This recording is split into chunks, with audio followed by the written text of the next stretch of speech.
Hello friends, welcome to my channel TGT special notes. प्रश्नों का गुणनखंड ज्ञात करना सीखेंगे। सबसे पहले मैं आपको बता देता हूँ, ये वीडियो गुणनखंड सिखाने के ऊपर पूरे YouTube पर सबसे सरल वीडियो है। इस वीडियो को देखने के बाद एक कमज़ोर से कमज़ोर बच्चा भी गुणनखंड करना सीख जाएगा। ये बात मैं पूरे दावे के साथ बोल रहा हूँ।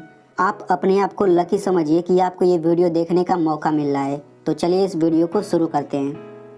तो देखिए, मैंने गुणनखंड सिखाने के लिए यहाँ पर 3 प्रश्न लिया हुआ है और मैं आपको बता देना चाहता हूँ कि अगर आप इस तरह के गुणनखंड वाले सवाल में थोड़ा सा भी गलती नहीं करना चाहते तो आप ये तीनों जरूर समझिएगा, क्योंकि मेरे 3 प्रश्न लेने का मतलब ये है कि मैंने इन तीनों में नया नया कॉन्सेप्ट सिखाया है। यानी कि इन तीनों को मिला करके ही आप गुणनखंड का जो पूरा कॉन्सेप्ट होता है वो आप सीख पाएंगे और आपसे थोड़ा सा भी गलती नहीं होगा।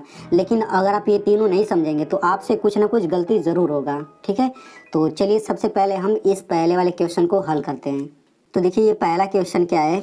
तो ये पहला क्वेश्चन है 4x² + 5x - 6। ठीक है, तो आपको ऐसे ही गुणनखंड ज्ञात करने के लिए सवाल दिया जाएगा।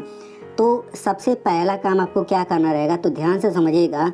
जो शुरू में संख्या दिया रहता है और जो अंतिम में संख्या दिया रहता है, सबसे पहले आपको इन दोनों का गुणा करना रहता है। ठीक है, तो 4 और 6 का गुणा करेंगे, कितना आएगा? 4 × 6 = 24। तो मैं यहाँ पे 24 लिख लेता हूँ। ठीक है, यानी कि गुणनखंड वाले सवाल में सबसे पहले आपको यही काम करना रहेगा, शुरू वाले संख्या का अंतिम वाले संख्या में गुणा करना रहेगा। तो मैंने गुणा करके यहाँ पे लिख लिया। ठीक है, अब गुणा करने के बाद अब हम क्या करेंगे, देखिए अब आपको 2 संख्या खोजना है। ठीक है ना, अब कैसी 2 संख्या खोजना है इसको आप सुनिएगा ध्यान से। तो देखिए, मैंने गुणा करके 24 लिख लिया। अब आपको ऐसी 2 संख्या खोजना है कि अगर आप इन दोनों संख्याओं का गुणा करें तो 24 आ जाए और उन्हीं दोनों संख्याओं को घटाएं तो ये बीच वाला 5 आना चाहिए। ठीक है ना, यानी कि अब ध्यान से समझिए, अगर अंतिम संख्या के पहले, देखिए ये अंतिम संख्या के पहले जो ये चिन्ह है ना, ये बहुत मायने रखता है। अंतिम संख्या के पहले अगर माइनस है तो उन दोनों संख्याओं को घटा करके ये बीच वाला 5 लाना रहेगा। अगर अंतिम संख्या के पहले प्लस है तो उन दोनों संख्याओं को जोड़ करके ये बीच वाला लाना रहेगा। ठीक है ना, इतना आप ध्यान दीजिएगा, क्योंकि माइनस का मतलब घटाना होता है, प्लस का मतलब जोड़ना होता है। ठीक है, तो मैं यहाँ पे आपको एक बार फिर से बता देता हूँ कि आपको ऐसी 2 संख्या खोजना है कि अगर आप उन दोनों संख्याओं का गुणा करें तो 24 आ जाए और उन दोनों संख्याओं को घटाएं तो 5 आ जाए। तो वो दोनों संख्या खोजिए ज़रा। तो देखिए, आपको दोनों संख्या खोजने के लिए आपको पहाड़ा पढ़ना पड़ेगा, यानी कि आपको ये देखना पड़ेगा कि 24 किस किस पहाड़े में आता है। तो देखिए, 24 4 के पहाड़े में आता है, तो 4 × 6 = 24 होता है। ठीक है ना, तो मैं यहाँ पे 4 और 6 लिख लेता हूँ। देखिए, 4 और 6 का गुणा करने पर 24 तो आ जाता है। अब इनको घटा करके देखते हैं कि 5 आता है कि नहीं। तो घटाने के लिए हमेशा बड़ी संख्या में से छोटी संख्या घटाएंगे। तो 6 में से 4 घटाएंगे, कितना आएगा? 2 आएगा। यानी कि जिन दोनों संख्या को हम लोग खोज रहे थे वे दोनों संख्या 4 और 6 तो नहीं है, क्योंकि हमें ऐसी 2 संख्या खोजना है जिनका गुणा करें तो 24 आ जाए और उनको घटाएं तो 5 आ जाए। ठीक है, लेकिन यहाँ पे इन दोनों का गुणा करने पर 24 तो आ रहा है, लेकिन घटाने पर 5 नहीं आ रहा है। तो अब हम दूसरा संख्या खोजेंगे। तो अब देखिए, 8 के पहाड़े में 24 आता है, 8 × 3 = 24। ठीक है ना, तो मैं यहाँ पे 8 और 3 लिख लेता हूँ। तो देखिए, 8 और 3 का गुणा करने पर 24 तो आ जाता है। इनको घटाते हैं तो बड़ी संख्या में से छोटी संख्या घटाएंगे, कितना आएगा? 5। यानी कि जिन दोनों संख्या को हम खोज रहे थे वे दोनों संख्या 8 और 3 है, क्योंकि 8 और 3 का गुणा करने पर 24 भी आ जाता है, इनको घटाने पर 5 भी आ जाता है। तो हमने वो दोनों संख्या खोज लिया। तो आपको दोनों संख्या हर एक गुणनखंड वाले सवाल में खोजना रहेगा, ऐसे 2 संख्या खोजना रहेगा। जैसे इस वाले सवाल में दोनों संख्या 8 और 3 है, तो दोनों संख्या खोजने के बाद अब आपको क्या करना रहेगा वो आप ध्यान से समझिएगा। अब इन दोनों संख्या को 4 बार लिखिए। ठीक है ना, तो मैं यहाँ पे 4 बार लिखता हूँ। 8 3 1 बार हो गया, 8 3 2 बार हो गया, 8 3 3 बार हो गया, 8 3 4 बार हो गया। 4 बार लिखने के बाद आपको क्या करना रहेगा, आप क्या करिए, दोनों में प्लस प्लस लगा दीजिए, दोनों में प्लस प्लस, और यहाँ पर दोनों में माइनस माइनस का चिन्ह लगा दीजिए। अब इसके बाद हम क्या करेंगे, ये पहले में माइनस, दूसरे में पहले में प्लस, दूसरे में माइनस लगा देंगे। अब पहले में माइनस और दूसरे में प्लस। ठीक है ना, इतना हम करेंगे। इतना करने के बाद हम क्या करेंगे, देखिए इतना कर लेने के बाद अब हम इसको हल करेंगे। तो देखिए, +8 + 3 कितना आता है, ये आपका आ जाता है +11।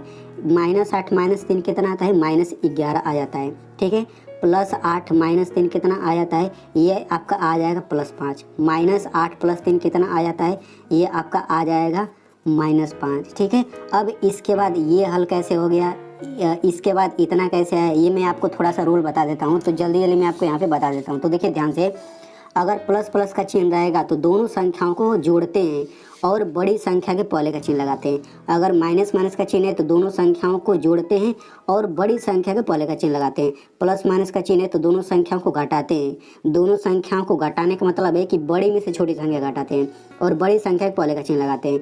माइनस प्लस का चिन्ह है तो दोनों संख्याओं को घटाते हैं और बड़ी संख्या के पहले का चिन्ह लगाते हैं। ठीक है ना। तो अब ये रूल आप लोग स्क्रीनशॉट ले लीजिए, इसके बाद मैं आपको समझाता हूँ। ठीक है। तो देखिए इसमें प्लस प्लस का चिन्ह है तो जोड़ते हैं, तो 8 में 3 जोड़ा 11 आ गया और बड़ी संख्या 8 है, इसके पहले प्लस है तो मैंने यहाँ पे प्लस लगा दिया। ठीक है। माइनस माइनस का चिन्ह है तो संख्याओं को जोड़ते हैं, तो 8 3 11 आ गया, 8 बड़ी है तो इसके पहले माइनस है तो मैंने माइनस का चिन्ह लगा दिया।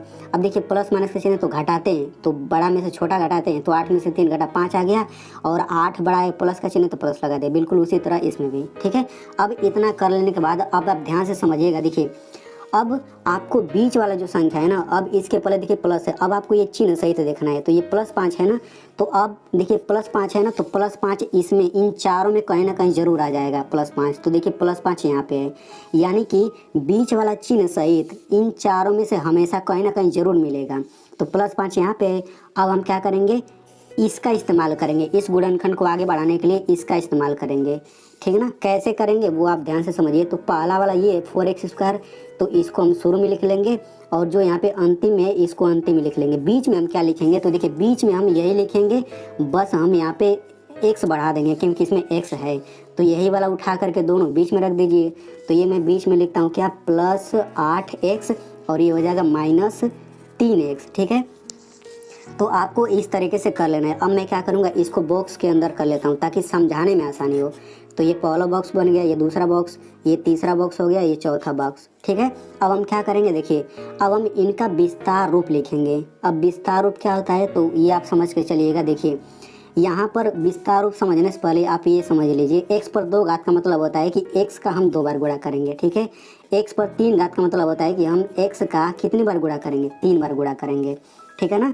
तो यहाँ पर देखिए, यहाँ पे पहले वाले बॉक्स पर फोकस करिए, यहाँ पे 4 है तो हम 4 का क्या कर देंगे, इस तरीके से अभाज्य गुणनखंड कर देंगे। तो ये हो जाएगा 2 दूना 4, 2 एकम 2। अब ये जो 2 है ना, 4 के नीचे लिख दीजिए, लेकिन गुणा करके लिखिएगा। गुणा, x पर 2 घात का मतलब मैंने अभी बता दिया कि x का हम 2 बार गुणा करते हैं। तो पहले वाले बॉक्स का ये विस्तार रूप हो गया, तो इसको भी बॉक्स के अंदर हम लोग कर लेते हैं। ठीक है।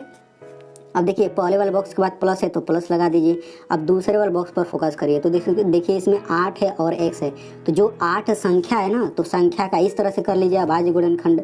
2 चौक 8 हो गया, 2 दूना 4, 2 एकम 2, यानी कि 2 देखिए 3 बार है, तो हम क्या करेंगे, यहाँ पे लिखेंगे 2 गुणा 2 गुणा 2 और इसमें x है तो x भी लगा देंगे, यानी 8x का विस्तार रूप ये हो गया। इसको भी बॉक्स के अंदर हम लोग कर लेते हैं। ठीक है।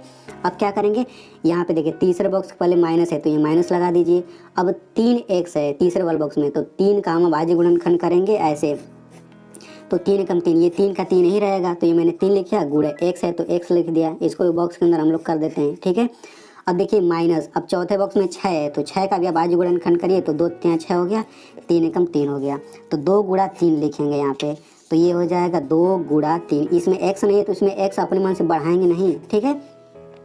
अब इतना करने के बाद अब आपको क्या करना रहेगा, तो देखिए अब पहले वाले बॉक्स और दूसरे वाले बॉक्स में हम लोग कॉमन लेते हैं। ठीक है। अब कॉमन क्या होता है तो इसे आप ध्यान से समझिए, जो इन दोनों में होता है ना वही कॉमन होता है, और कॉमन को हमेशा हम इस कोष्टक वाले के बाहर लिखते हैं। ठीक है।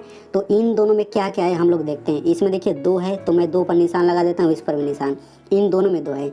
अब देखिए इसमें भी 2 है, इसमें भी 2 है, इसमें देखिए x है, इसमें भी x है, इसमें देखिए x है, अब इसमें x नहीं है, नहीं तो इस पर भी निशान लगा देते हैं। यानी कि इन दोनों बॉक्स में क्या क्या है, 2 x इस वाले बॉक्स में है, 2 x इस वाले बॉक्स में है, यानी कि 2 x वही कॉमन हो गया, और कॉमन को कोष्टक के बाहर लिखते हैं। तो 2 x को हम कोष्टक के बाहर यहाँ पे लिखेंगे, लेकिन गुणा करके लिखेंगे, तो गुणा कर लीजिए, तो 2 x का गुणा करेंगे, 2 दूना 4 और x, ये हो जाएगा 4x, यानी कि 4x इसमें देखिए निशान वाला बाहर आ गया।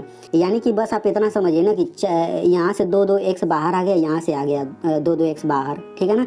अब यहाँ पे पहले वाले बॉक्स में इस पर निशान नहीं है तो इसको अंदर लिखे कोष्टक के, प्लस है तो प्लस लिखिए, और यहाँ पर देखिए इस पर निशान नहीं है तो इसको भी यहाँ पर लिख दीजिए। ठीक है। यानी कि बस आप इतना समझ लीजिए कि जिस पर निशान है वो कोष्टक के बाहर आ गया, कोष्टक के बाहर, तो यहाँ पे यही तो बचेगा और यहाँ पे यही तो बचेगा, तो वो हम कोष्टक के अंदर लिख देंगे, ठीक है ना। अब हम क्या करेंगे, अब आते हैं अगले पर। अब समझिए कि इन दोनों का काम खत्म हो गया, ठीक है। अब इन दोनों बॉक्स के बाद माइनस का चिन्ह है, तो आप यहाँ पे माइनस का चिन्ह लगाइए, फिर यहाँ पे दूसरा कोष्टक बनाइए। अब इस दूसरे कोष्टक में बिल्कुल यही वाला उतार दीजिए, ठीक ना। आपको कुछ भी अलग नहीं करना है, जितना मैं आपको बता रहा हूँ केवल आप उतना करेंगे तो आपका एक भी सवाल गलत नहीं होगा, ठीक है। तो यही वाला चीज़ उठा के यहाँ पे लिख दीजिए।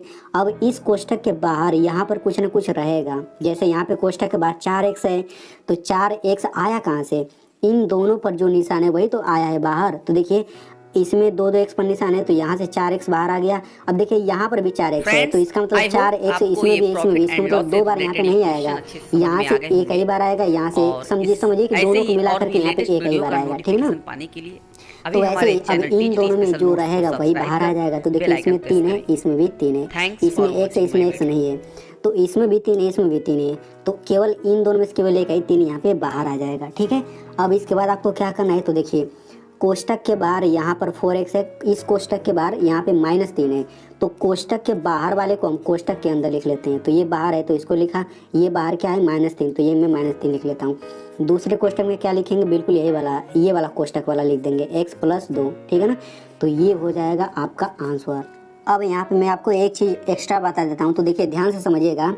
इसी सवाल को मैंने हल किया तो इतना आंसर आ रहा है, लेकिन इसी सवाल को कई लोग हल करेंगे ना तो उनका आंसर ये भी आ सकता है, x + 2 और 4x - 3, और ये भी सही है आंसर, ये भी सही है आंसर। कैसे मैं आपको बताता हूँ, देखिए इस दूसरे वाले आंसर में x + 2 बाद में, पहले वाले में बाद में है, लेकिन इसमें पहले हो गया, और इसमें ये पहले ये बाद में चला गया, ठीक है ना।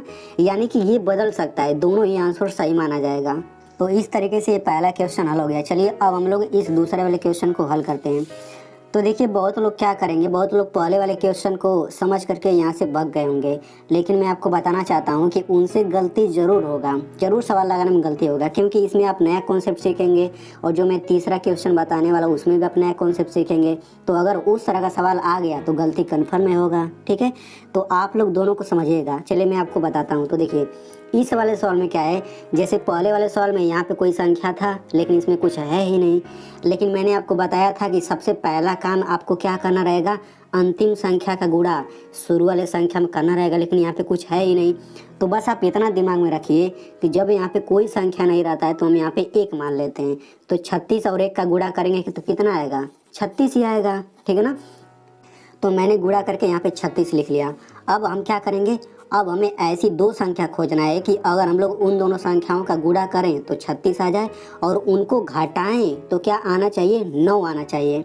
तो देखिए वो दोनों संख्या 12 और 3 है, 12 3 का गुणा करेंगे तो 36 आ जाएगा, 12 3 36, और 12 में से 3 घटाएंगे तो 9 भी आ जाएगा, यानी कि वे दोनों संख्या 12 और 3 है। अब हम क्या करेंगे, इन दोनों संख्याओं को 4 बार लिखेंगे, और सबसे पहले हम क्या करेंगे, प्लस प्लस का चिन्ह लगा देंगे, फिर माइनस माइनस का चिन्ह लगा देंगे, फिर 1 में प्लस 1 में माइनस, फिर 1 में माइनस और 1 में प्लस। अब इसको हल करते हैं, तो इसको हल करेंगे तो ये आपका आ जाएगा +15, इसको हल करेंगे तो ये आ जाएगा -15, इसको हल करेंगे तो कितना आ जाएगा +9, इसको हल करेंगे कितना आ जाएगा -9। अब हम क्या करेंगे, बीच वाले पर चिन्ह सहित देखेंगे, तो ये चिन्ह सहित है कितना, +9 है, ठीक है। तो इन चारों में प्लस में कहीं ना कहीं आएगा, तो देखिए यहाँ पे आया है +9। अब हम इसका इस्तेमाल करेंगे, लेकिन इसमें x लगा देंगे, ठीक है ना।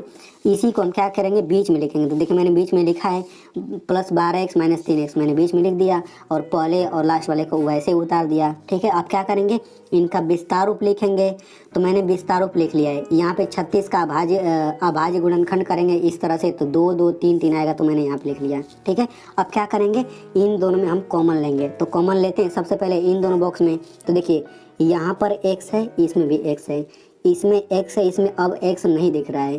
अब हम क्या करेंगे, यहाँ पे हम कोष्टक बनाएंगे। कोष्टक के बाहर क्या रहेगा, जो निशान वाला है, तो पहले वाले बॉक्स में x पर निशान है तो यही वाला x आ जाएगा, ठीक है ना।